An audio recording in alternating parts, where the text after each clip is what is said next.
Next one, if alpha 1, alpha 2 and so on alpha 23 are the 23rd roots of unity. యూనిటీకి సంబంధించినటువంటి 23rd రూట్స్ని ఈ విధంగా ఇచ్చారు, alpha 1, alpha 2 and so on alpha 23. We have to find the value of alpha 1 power 47 plus alpha 2 power 47 and so on alpha 23 power 47.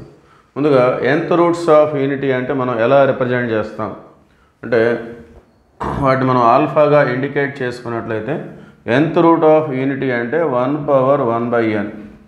So this is the representation of nth root of unity. nth root of unity అంటే 1 power 1/n. అదేవిధంగా 23rd roots of unity అంటే 1 power 1/23. Okay, so ఈ విధంగా represent చేసుకోవాలి. ఈ power అనేది left side transform చేసినట్లయితే it become reciprocal, అది రెసిప్రోకల్ అవుతుంది. Alpha power 23 is equal to 1. So 1/23 అనేది లెఫ్ట్ సైడ్ వచ్చేస్తే it become alpha power 23 is equal to 1. So ఇది మనకి ఇక్కడ యూస్ఫుల్ అవుతుంది. సో మన దగ్గర alpha 1, alpha 2 and so on అట్లా alpha 23rd roots we have. So మరి రూట్స్ అనేవి మన ఈక్వేషన్ని సాటిస్ఫై చేయాలి. సో ఇక్కడ ఆల్ఫా 1 తీసుకున్నా, ఆల్ఫా 2 తీసుకున్నా, ఆల్ఫా 23 తీసుకున్నా, ఏది తీసుకున్నా కానీ దాని వాల్యూ అనేది 1. ఓకే, సో దీన్ని దృష్టిలో పెట్టుకొని మనం ఇక్కడ ఈ వాల్యూ క్యాలిక్యులేట్ చేయాల్సి ఉంటుంది.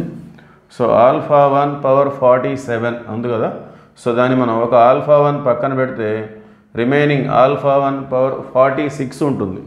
47లో ఒకటి పోతే 46 ఉంటుంది. ఆ 46కి మనం alpha 1 power 23 whole square. So ఇదే విధంగా సెకండ్ టర్మ్ కూడా ఒక ఆల్ఫా 2 అనేది పక్కన పెట్టేద్దాం, రిమైనింగ్ ఆల్ఫా 2 పవర్ 46. సో దాన్ని మనం పవర్ ఆఫ్ ది పవర్గా రిప్రజెంట్ చేస్తున్నాం, a power m whole power n ఆ ఫార్ములా తోటి కంపేర్ చేస్తూ. సో అట్లానే చివరికి వచ్చేసరికి ప్లస్ ఇక్కడ కూడా ఒక ఆల్ఫా 23 అనేది మనం పక్కన పెట్టినట్టయితే alpha 23 whole power 23 whole square. So ప్రతిదీ కూడా 47 ఉన్నాయి, ఒకటి పక్కన పెడితే 46 ఉంటాయి. ఆ 46ని 23 alpha 1 power 23 whole square, alpha 2 power 23 whole square, అట్లానే alpha 23 power 23 whole square. So 23 2 46, అట్లా ప్రతిదీ కూడా 46 ప్లస్ 1 47. సో మనం చెప్పుకున్నాం కదా ఆల్ఫా పవర్ 23 అనేది 1. ఆల్ఫా అంటే ఇది జనరల్ ఈక్వేషన్, మరి ఈ ఈక్వేషన్ని దానికి సంబంధించిన రూట్స్ అన్నీ కూడా సాటిస్ఫై చేయాల్సిందే. ఇక్కడ ఆల్ఫా 1 తీసుకుంటే ఆల్ఫా 1 పవర్ 23 అనేది 1, ఆల్ఫా 2 తీసుకుంటే alpha 2 power 23 is equal to 1. అట్లా ఇవన్నీ కూడా మనకి 1గా అయిపోతాయి. Alpha 1 power 23, alpha 2 power 23 and so on alpha 23 power 23. These are all equal to 1 because these are the roots of this equation. Okay, so అందువల్ల alpha 1 into 1, that means alpha 1, alpha 2 into 1, alpha 1 and so on alpha 23 into 1, alpha 23.